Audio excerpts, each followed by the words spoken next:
All right, Bobby, this next fight just fought for the championship belt but fell just short. Why don't you break down this fight?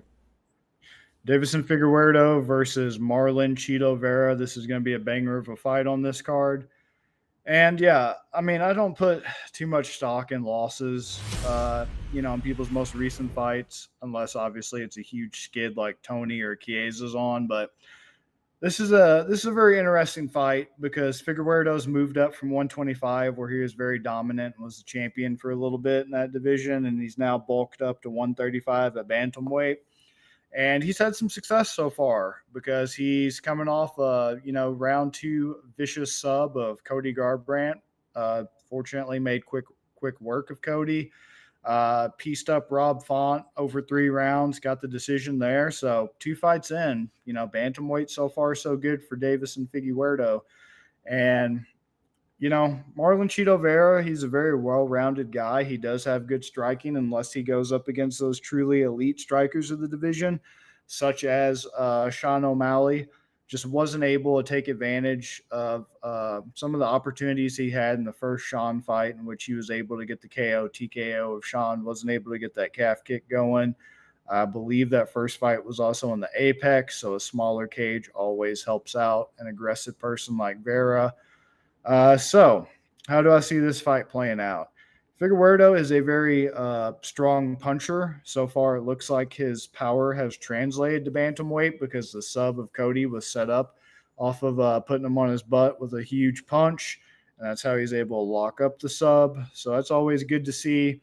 Vera's got a good chin, as evidenced by the punishment he was able to take against Sean O'Malley. Sean O'Malley has very good power for the division, and he was not able to put away Cheeto Vera. But I'm trying to think if I think that Figgy can do it, because Figgy is just thunderous with punches, man. And it's just insane because that was a lot of damage that Cheeto took. And honestly, I'm looking up when that fight happened, because that could have potentially been the type of, March of this year was when Vera fought Sean. April, May, June, July. We're here in August, so 4 months now. I'm not going to lie. With a beating like that Cheeto went through, that's honestly, to me, reminiscent of like Ortega versus Max Holloway, when Holloway just beat the hell out of Ortega pillar to post, and Ortega was very smart, took a very extended layoff, improved his skill set, definitely a striking offensively and defensively, came back, made another good run up against Volkanovski, and unfortunately lost. But I'm a little worried with 4 months with the beating that Marlon Vera took, has me very concerned, especially going up against a guy who is just so thudding and just so ridiculous with the power that he has. That makes me think that he's rushing himself back in, and that's really compromising his chin, and Figueiredo is going to touch him. So I think I've just pretty much explained how I see this fight going, because Vera is the technically better striker with more varied attacks and more varied options. But Figueiredo, man, he's just insane with it. He just has touch of death, and he's got really good grappling. He primarily uses it as a result of his strike setting up the finish, which is why I could be hesitant to choose a specific method here, unless the double is just really tantalizing. I'll have to look, but I just think Figueiredo, if it does come to grappling, he's going to be able to get the sub because he's so good at scrambling. If he wants to keep it standing, he's very good at putting his feet on the hips and either doing like a butterfly or just using like a kick out to get back to his feet, get to the center, and start striking again.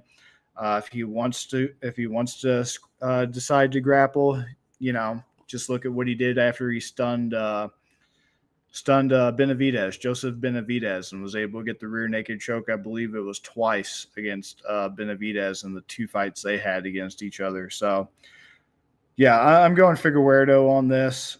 Vera's rushing himself back. Figueiredo's got power. He's got really good grappling. He can pretty much control and set the pace and, dictate where the grappling takes place on his own terms, offensively or defensively. And, I mean, could Vera pick him apart? Yes, but it's a 3-round fight, and Vera needs space to work.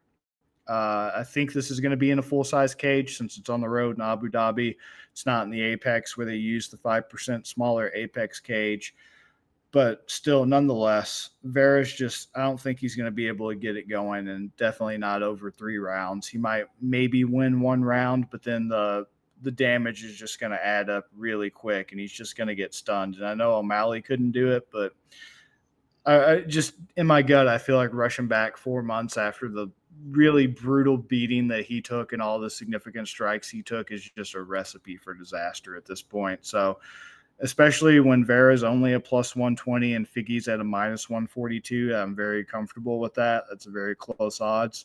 And especially when I can get, oh my God, I can get Figgy by KO, TKO at plus 1,600 or sub at plus 1,200 because apparently people think this is going to go to decision at minus 110. I'm all over a double method for KO, TKO or sub for the reasons I outlined on this fight. What do you got, Ben?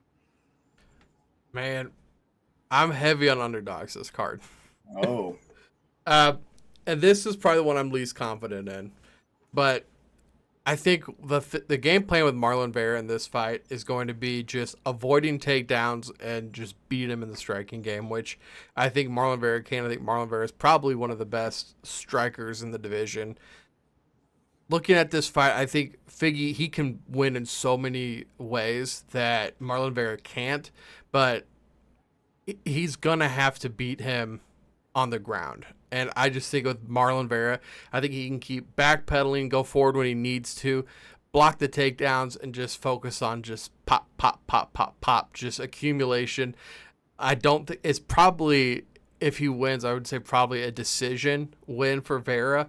But I can get Vera right now, money line at plus 120. He could get the knockout. He's definitely not getting the sub. But, I mean, just take money line because the KO decision double method will probably be plus 119, so you just get an extra point.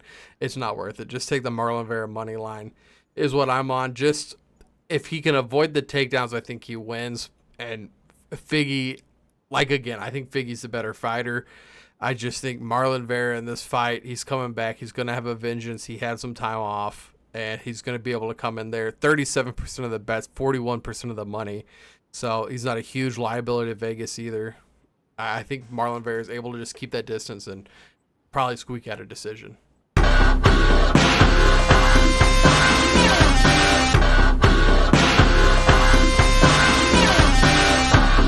You better start listening to the Better in Green podcast. You will not regret it. Trust me, trust me, trust me. And hey, I'm Dean Blandino. Welcome, welcome, welcome to Better in Green, eh? To Better in Green, eh? To Better in Green, eh? Listen in and cash out. That's what it's all about. Come on, let's make cash now. We always on spot and we cover all spots from the bottom to the top. Hey, shout out to Ethan, shout out to Wyatt, shout out to Ben. Welcome, welcome to our podcast. Better in Green.